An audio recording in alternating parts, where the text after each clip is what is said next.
Harry's Wife, Part 103.27. She needs new PR. Hello, I'm H.G. Tudor, recognising that you, dear Tudorites, must be making such a sacrifice to watch my videos as a consequence of 99.9% of you dealing with unresolved trauma. You really are Trojans. I should imagine that you've spent many minutes before watching this video scaling yourself and growing, whatever the fuck all of that means. Nevertheless, it would appear that somebody's got an observation about Harry's wife suggesting that she needs new PR, that she needs a new PR team.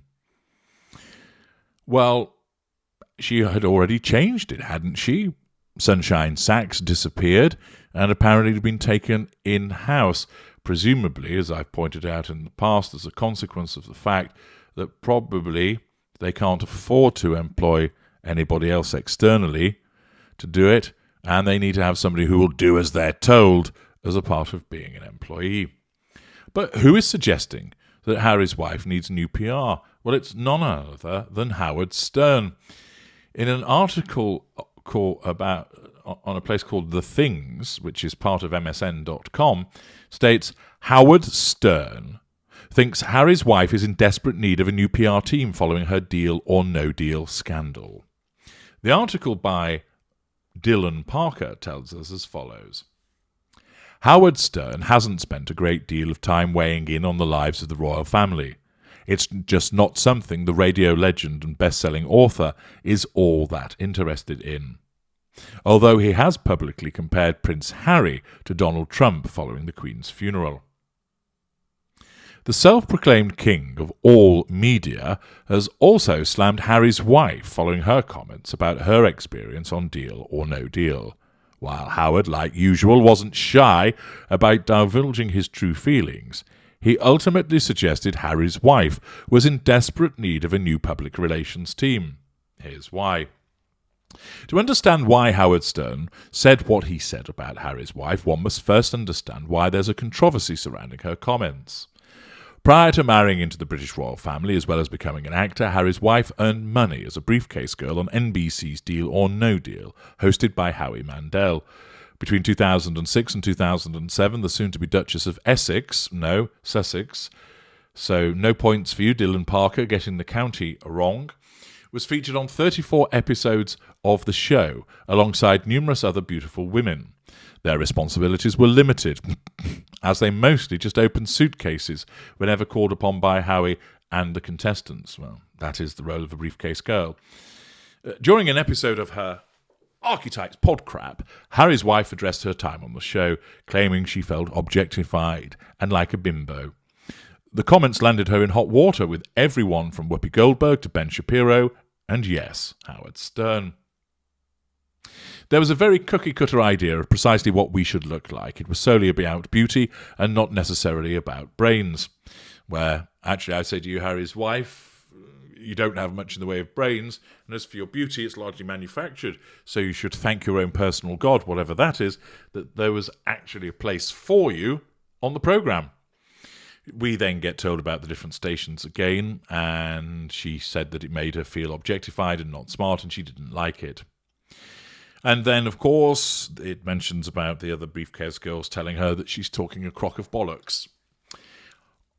On October 24th, 2022, Howard Stern addressed the Harry's wife Deal or No Deal scandal on his Sirius XM radio show. During a discussion with longtime host Robin Quivers, Howard claimed that Harry's wife's attempts to be relatable have been continuously failing. Harry's wife is so misguided. She needs a PR person so badly. The point is, Howard, that you might be right about that, but she's not going to listen. Why? She's a mid-range narcissist who thinks she knows it all. But even somebody who's got vast experience in the field of PR, knows all the tricks, knows the contacts, knows the things you should say and should do and not say and not do, it will fall on deaf ears. In the same way that whichever poor unfortunate has been hired as a stylist for Harry's wife always has their suggestions rejected whenever they say, I don't think going as a member of the Muppet Show to church is going to go down particularly well, or appearing as a piece of fruit that's gone beyond its expiration date. I don't think that's really a good idea. And also, your fake tan is showing when you're wearing that dress. They are ignored because Harry's wife always knows best. She knows everything there is to know about fashion. She's a political titan. She, of course, could be CEO of any company that she chose. After all, she successfully ran a lifestyle blog called The Tig. And therefore, whilst it might seem from the outside that a PR person or a new PR get-up would be appropriate, she's simply not going to listen, which is going to be all the more amusing for everybody else because she'll continue to create gaffe after gaffe after gaffe as a consequence of her own inability to see how her behaviour impacts. And even when it's pointed out to her, as has been mentioned in parts passim in 103.24 Backlash, I've no regrets, that, look, what you've done has created an almighty fuckfest for you, she simply shrugs and goes, what are they getting their panties in a bunch about? So what? One of my commenters, who cares, on that precise video, pointed out, quite accurately, that she was reminded of the instance where I did a video about an Instagrammer who had basically behaved in a reprehensible way with regard to her husband, and when she faced backlash in the comments, was basically saying, what's up with you lot? Why are you getting your panties in a bunch about all of this? Calm the fuck down. Harry's wife is similar to that. What she does is creates the almighty backlash, and then when it's pointed out to her, you've created a huge backlash, you did it, you caused it, her narcissism immediately plane shifts and goes, nothing to see here, there isn't a problem. They're getting themselves bent out of shape over nothing. And that's the problem, that no matter how many times a PR person may well point out to her, look, what you're doing isn't reading well, the optics are shit, basically, the internet dislikes you. So you'll say, well, they will do. They focus on the trivial. No, they're focusing on what you put in front of them. No, it's their problem, not mine. And they're racist, and they're haters, and they're misogynists. It's a completely thankless task for a PR agency. In the early days, there was something to work with. She'd married a prince. Although there were many of us that had seen through the behaviours, there were still a lot of people that were giving her the benefit of the doubt, that thought, well, give her a chance, let's see what she can do, let her stand on her own 2 feet. Maybe she will grow into this role away from the royal family. We've seen that she hasn't. Why? 2 things. 1, she has to leverage off her connection to the royal family despite saying that she doesn't want anything to do with them, because that's the only reason that she's relevant. 2, she hasn't got anything else to fall back on. She has no other talents. And therefore, everybody is able to see her and realise that she isn't that effective. And those sharks out there, of which there are many, will look at her and think, I could put up with her if she was bringing value in some way. If lots of people really liked her, even though I think she's ridiculous, that's fine. Because they'll buy my products because of her, and I'll make more money. So even though I find her somebody I can't tolerate, I'll sign up and pay her a fee because she brings in the mouth breathers. Cool by me, they're buying my product. But she can't even command that any longer because more and more people have seen through her. And therefore, what has she got to bring to the gig? Furthermore, anybody with an iota of sense looks and thinks, damaged goods, toxic, will be problematic. Look what I mentioned about the fact that she was NFI'd by Michelle Obama's little club. The tide has turned for Harry's wife. The fact is, more and more people see her for what she is. Those that are in a position to sponsor, endorse, etc., the big hitters, they don't want anything to do with her any longer. The A-listers, they recognised and smelt, no, something's off about this one, don't want to be associated with her, grasping, not one of us. She's neither royalty, because she's distanced herself from that, though keeps trying to cling on. She's not a tech titan, she's not a CEO, she's not an author, she's not a dancer, she's not a singer. She can't, a fashion line she wouldn't be able to create. Who would want to buy it? Why on earth would you want to look like Fridge by Valentino? Why would you want a poo emoji hat? Her fashion is ridiculous. Her currency in stock is plummeting. More and more people see that.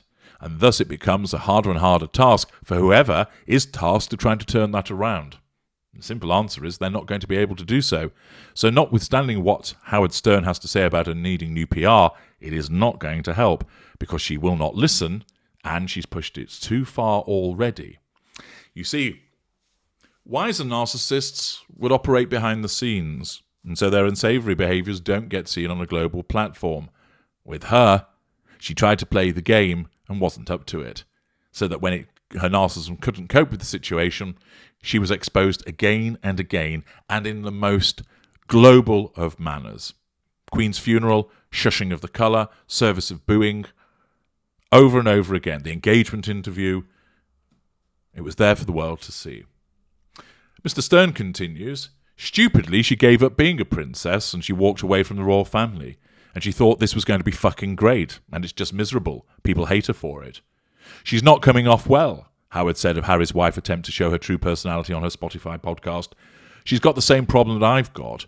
I've got a big dark hole in me that says, please love me. Howard went on to claim that the difference between him and the Duchess of Sussex is that he has a brain in his head.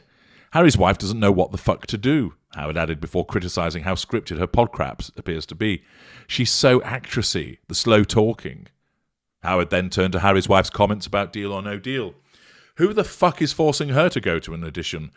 Like my wife who modelled said, nobody forces you to go to an audition. She goes, any girl would love that job because you stand there and you get paid. And imagine being good looking enough to be paid to stand there, Howard said. Similar to what both Whoopi Goldberg and Ben Shapiro said about Deal or No Deal, Howard stated that the conceit of the show, as well as the Suitcase Girls, was obvious from the start. It was never supposed to be a show that challenged anyone intellectually. Not the viewers, and certainly not the Briefcase Girls. Did they tell her what the job was? Robin Quivers laughed. Was it a surprise? I guess they tricked her, Howard responded. This is insulting to someone like Vanna White, Howard said of the hostess of Wheel of Fortune. She's listening to this podcast going, geez, what am I, a prisoner of war here at Wheel of Fortune? Robin then added that Harry's wife's trauma is something she wished she experienced in her life. Anyone who knows anything about Robin Quivers knows that she had to deal with some truly horrible things at the hands of her father. Evidently, Whoopi Goldberg gave it to Harry's wife pretty good on The View, Howard added, and rightly so. Stop it. This wasn't like somebody forced you into a demeaning situation. So another individual demonstrates how they see through the behaviours and criticise what she came out with in respect of course, the Deal or No Deal debacle. And this generates further threats to control for Harry's wife. And also, I've explained to you how the suggestion of PR isn't going to help her. I'm H.G. Tudor. Thank you for listening.